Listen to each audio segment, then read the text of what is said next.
What's good, YouTube? Quinn Wade Basketball Analysis back at it again. We're gonna talk about Dwight Howard getting bought out by the Nets, which we all expected because it was reported and ended up happening. He goes to the Wizards. I told you guys look out for this. The Wizards was a team that needed an upgrade at the center position because Marcin Gortat was solid.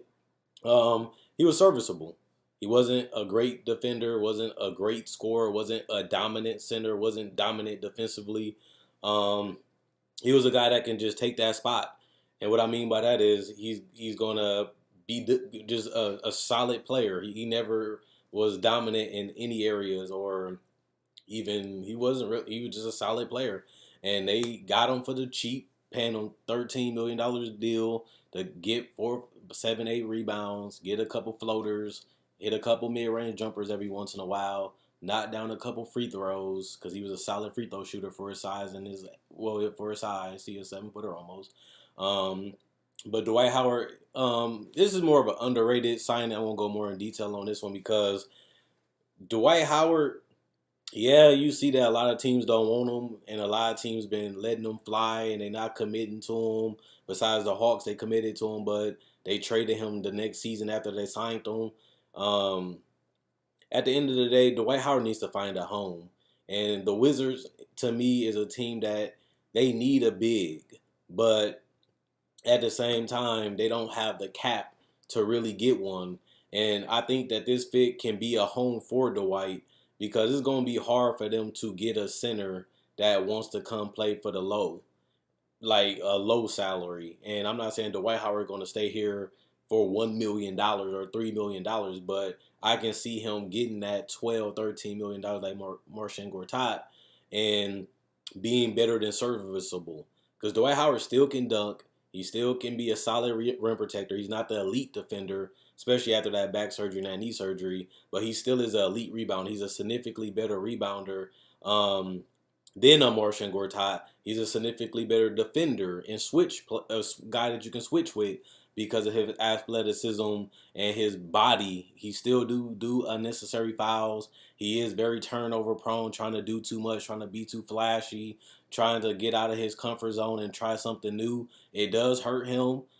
He had a lot of freedom, like I told you guys, in Charlotte. They let him shoot threes. They let him shoot mid-range jumpers. They let him do a lot of stuff that he normally wouldn't do on another team because they wouldn't allow it. They just wanted him to set screens and roll to the rim.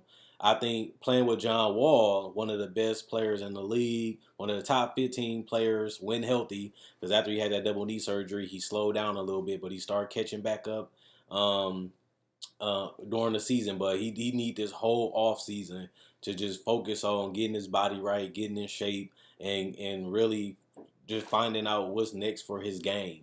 Because honestly and truthfully, John Wall, his game is predicated on his athleticism, blowing past people, getting people out of position, getting people off guard, change of pace. That's all based off athleticism. And you can say the same thing about Dwight Howard. Once he had those major injuries to his back and to his knee, he never really was a elite player anymore. We gave him the benefit of the doubt some seasons because of the lack of centers. But as it became apparent that more centers came in the league, Dwight Howard fell down and down and down. And even though the numbers will tell you differently about Dwight Howard because he still gave you 16 points, 12 rebounds, 1 block a game while shooting 55% from the field. I think that at the end of the day, he is what he is. He's not going to get significantly better. He's not going to get significantly worse because he's playing with a team with multiple stars. I feel like him and Kimba was really it because remember, Batum didn't play that many games. Marvin Williams not that good of a player. Michael Kidd-Gilchrist can't shoot. He just didn't fit right with the Hornets and still had a solid season, even though it was somewhat empty because they didn't really win that many games. But they won close enough, but it really wasn't enough. And they gave up on him already because they basically traded him for 2 second-rounders, which is really nothing. But it could depend on how they draft. But this is a good pickup to me. You get rid of Marcin Gortat, get a guy that's an elite rebounder, get a guy that can play in the pick and roll, is a better shot blocker, a guy that can somewhat create his own shot. And if you give him the ball down low, he still can jump over people and dunk and go straight up. His finishing ability ain't what it used to be. And he does need to ease up on the little jumpers because they don't need him to do that. They got Markeith Morris and other guys to do that. The pick and roll with John Wall should be good because you do have Otto Porter and Bradley Beal on the court, and Bradley Beal has improved his ball handling and decision making. So you can see some pick and rolls with him and Dwight. You can see them playing dribble handoffs. You can see them setting screens and for Bradley Beal to get open to hit threes and mid range jumper because he is a big guy and he is strong. So them screens are going to be lethal for Bradley Beal to clear a lot of space to get a good look at the basket. Bradley Beal has been a guy that has consistently got better every year, including being an All-Star for the first time. But I can also say the same thing about Otto Porter Jr. becoming one of the most lethal three-point shooters, especially in the corner or at the top of the key. He's one of the best three-point shooters in the league, and they complement John Wall, a guy that loves to pick and roll, and if he gets double teamed or stopped, he can always kick it to the corner. But it also benefits Dwight Howard because now it ain't as crammed and all focused on him because they got to worry about a John Wall, a guy that can kill you with a jumper every once in a while and can pull up for the three. But also, he comes off them screens. He's looking to attack. He's looking to make moves. And if he's able to do that, either Dwight Howard's going to get a lob or a dunk, or he's going to kick it out to one of them shooters. And remember, Markeith Morris can make threes too. He can knock down mid-range jumpers too. He can set screens too. So this make them a little harder to guard because they got an actual threat rolling to the rim and an athletic threat. They can throw him the lobs and he will finish no matter how it is. So that gives them another weapon. And on top of that, Dwight Howard got some stuff left in the tank. That's why I feel like this could be a team that they're going to always need that center position full. And if they can't really find another guy to take his spot, remember they were stuck with Marcin Gortat for years because he was the only real person they can fit into this lineup and under that salary. He was able to get a low salary. So with that being said, Dwight Howard is one of those guys that can do the same thing to me. I like this pickup a lot for the Wizards. They can't really get that much better. They can't really make any trades. They don't really have any assets. And to get rid of Marcin Gortat, add Austin Rivers to have a guard that can play in the pick and roll, that can score and create his own shot, that can play with Bradley Beal and John Wall on the court at the same time. And on top of that, you get a guy that's an upgrade over Gortat, but you're paying him less money than Gortat, but you also keep Austin Rivers. I think that's a plus for them. Not only that, these guys actually have skill sets. These guys actually fit well with this team the way it's constructed and the way Scott Brooks want to play. Is Scott Brooks going to lead you to a championship with this roster? No. So let's be real, Washington. This move is not going to make you a championship contender. It's not going to make you better than Boston. It's not going to make you better than Philly. But at least you know that they're trying to still figure out a way to win with this core. Even though, like I said before, Bradley Beal is still developing. He still has been getting better. And he has become a better offensive player in general, whether it's threes, jumpers, pull-ups, even dribbling and creating his own shot, getting into the paint and getting to the free throw line.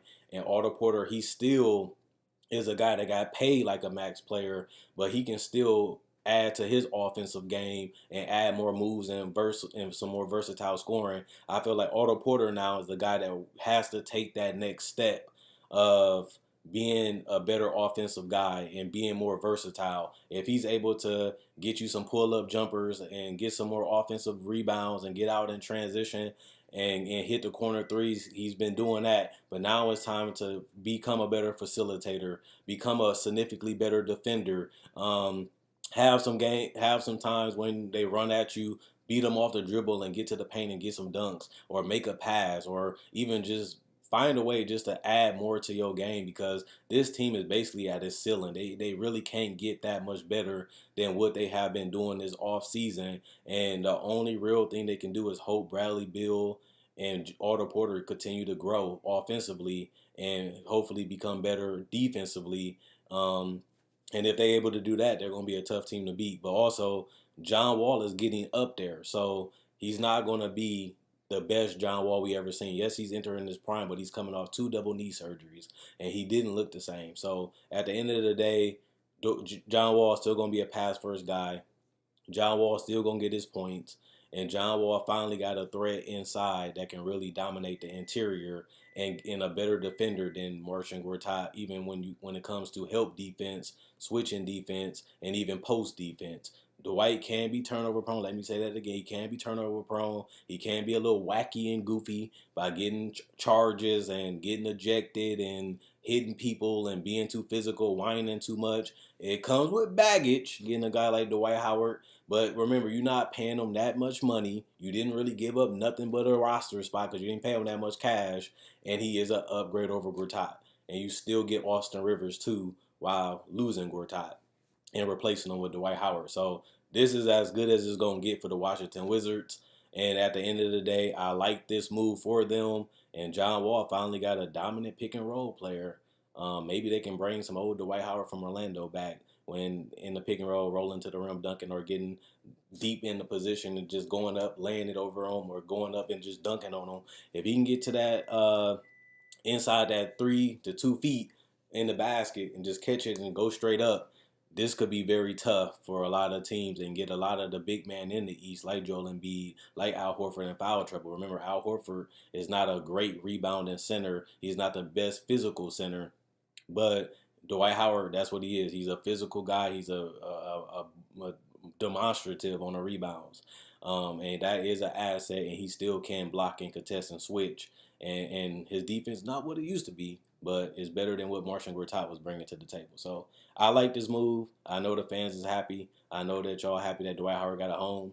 I think he can stay here, but they're going to have to up the salary. But if he fits, and they got a couple more years with John Wall in his prime, they got a couple more years with Otto Porter and Bradley Beal on their contract, you might not find a better sitter than this, especially for cheap. Because remember, he signs his 1-year deal. You can offer him more years. So we'll see.